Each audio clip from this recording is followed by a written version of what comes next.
میں یہ عرض کر رہا تھا کہ اصحاب صفہ میں رسول اللہ صلی اللہ علیہ وسلم کو یہ طعنہ دیا گیا کہ ان غریبوں ان مسکینوں کے ساتھ ہم بیٹھنے کے لیے تیار نہیں ہیں.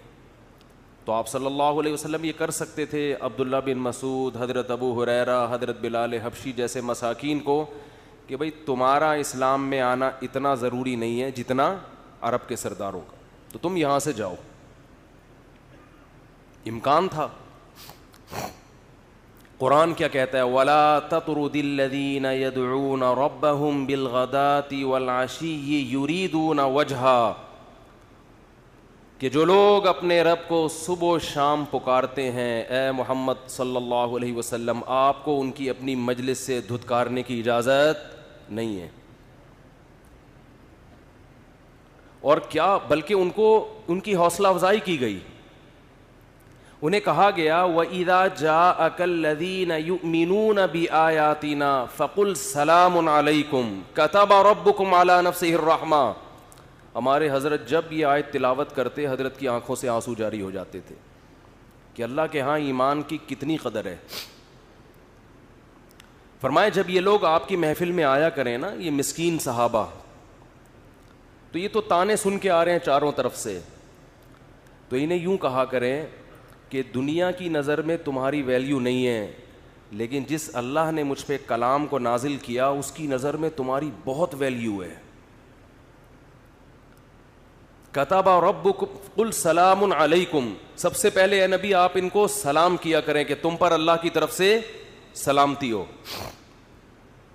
کتب ربکم علی نفسہ الرحمہ، اور تمہارے رب نے اپنی ذات پر تمہارے لیے رحم کرنے کو لازم کر لیا ہے، تم پر رحم کرے گا. وہ کیسے؟ من عمل منکم سوءا بجہالہ، تم میں سے اگر کسی سے کوئی گناہ ہو گیا، کوئی خطا ہو گئی، انسان بشریت کے تقاضے، بشریت کے مقتضا پر عمل کرتے ہوئے، اور اس نے پھر اللہ سے توبہ کی، معافی مانگی،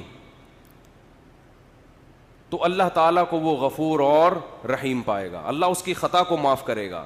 تمہاری خطاؤں پہ وہ سزا نہیں ہے جو سزا ان لوگوں کی خطاؤں پر ہے جو محمد صلی اللہ علیہ وسلم پر ایمان نہیں لائے. آج آپ کو ایک اور میں بات بتاؤں کہ جو ملحد لوگ ہیں نا، جو ایتھیس لوگ ہیں، جو اسلام کو نہیں مانتے، یہ کہ اعتراض یہ بھی کرتے ہیں، مذہبی لوگوں کی خامیاں تلاش کرتے ہیں کہ وہ فلاں جگہ یہ واقعہ ہو گیا، وہ اتنا بڑا ملا بنا پھرتا ہے، دیکھو وہ یہ کر رہا تھا، وہ یہ رشوت لے رہا تھا، وہ یوں کر رہا تھا، وہ ایسا کہ یہ مسلمان ایسے ہوتے ہیں، مسلمان یوں ہوتے ہیں، مسلمان ایسے ہوتے ہیں.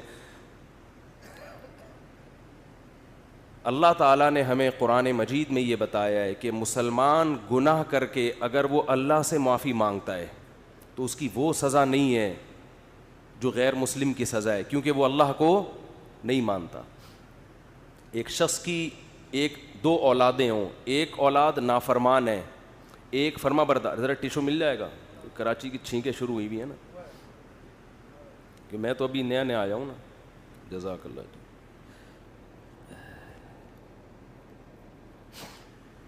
تو ایک شخص جو ہے، ایک باپ کے دو بیٹے، ایک فرما بردار ہے اور ایک نافرمان ہے، لیکن جو فرما بردار ہے وہ باپ کو باپ نہیں مانتا،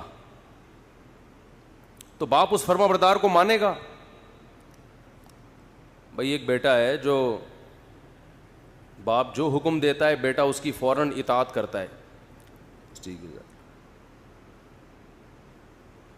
تو کسی نے کسی دن پوچھ لیا کہ یار تم تو اپنے باپ کے ماشاءاللہ بڑے فرما بردار ہو، بڑا اچھا لگا آپ سے مل کے. تو اس نے کہا کس باپ کی بات کر رہے ہو؟ نے کہا وہی جو وسیم بھائی تمہارے والد صاحب ہیں. اس نے کہا میں تو نہیں مانتا ان کو اپنے ابا، میں تو ان کو اپنے ابا نہیں مانتا. پھر کون ہے ابا؟ بھائی کوئی بھی نہیں ہے. تو جس دن ابا کو پتہ چلے گا کہ میرا یہ فرما بردار بیٹا مجھے سرے سے مانتا ہی نہیں ہے، اب آپ بتاؤ باپ کو اس نافرمان بیٹے سے محبت ہوگی یا فرما بردار سے؟ وہ کہے گا یہ کمبخت کم از کم مجھے مانتا تو ہے، یہ مانتا تو ہے. تو یہ فرق ہے غیر مسلم میں اور مسلم میں.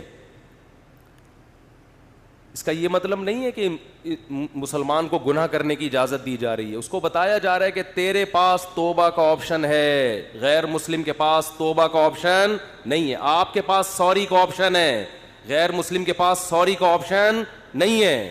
وہ سوری نہیں کرے گا, وہ گناہ کو گناہ نہیں سمجھتا تو سوری کہاں سے کرے گا؟ یہ فرق ہے مسلم میں اور غیر مسلم میں.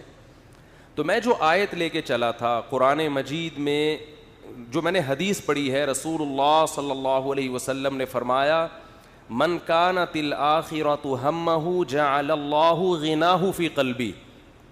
یہ حدیث تھی جس کی میں تشریح بیان کر رہا تھا. تو میں یس کر رہا تھا کہ آج لوگوں کو تولا کس طرح سے جاتا ہے, اس کی دولت دیکھ کے. اس لیے دنیا کا سب سے بڑا مسئلہ اس وقت پیسہ بنا ہوا ہے کہ جو غریب ہے وہ پیسے والا بن جائے, جو پیسے والا ہے اس کی ارننگ ڈبل ہو جائے, جس کی ڈبل ہے اس کی 4 گنا ہو جائے, جس کی 4 گنا ہے اس کی 8 گنا ہو جائے. تو اس کے پیچھے بھاگ رہے ہیں. اس بھاگنے کو اسلام نے منع نہیں کیا. دولت کے پیچھے بھاگنا, دولت کمانے کی کوشش کرنا, اس کو اللہ اس کے رسول صلی اللہ علیہ وسلم نے منع نہیں کیا. ایک چیز کو منع کیا ہے جو اسلام کے علاوہ کوئی بھی منع نہیں کرتا اس کو, وہ اس حدیث میں اس کا تذکرہ ہے. دیکھو, دولت کمانے سے اگر اسلام نے روکا ہوتا تو حضرت عثمان غنی ہوتے. غنی کا مطلب مالدار ہوتے. وہ بولنے پر گورنمنٹ نے پابندی, گورنمنٹ یہاں بیٹھی ہوئی ہے, پابندی لگائی ہے بولنے پر گورنمنٹ نے تو پھر کیوں نہیں بول رہے بھائی؟ اگر اسلام نے, ابھی آپ گورنمنٹ میں ہیں نا ماشاءاللہ, اسلام نے اگر بولنے پر اسلام نے اگر دولت کمانے پر پابندی لگائی ہوتی تو آپ مجھے بتاؤ کہ حضرت عثمان غنی ہوتے؟ وہ تو اسلام لاتے ہی غریب بن جاتے نا, پھر تو ان کا لقب ہوتا غنی تھے. غنی ہے نہیں, غنی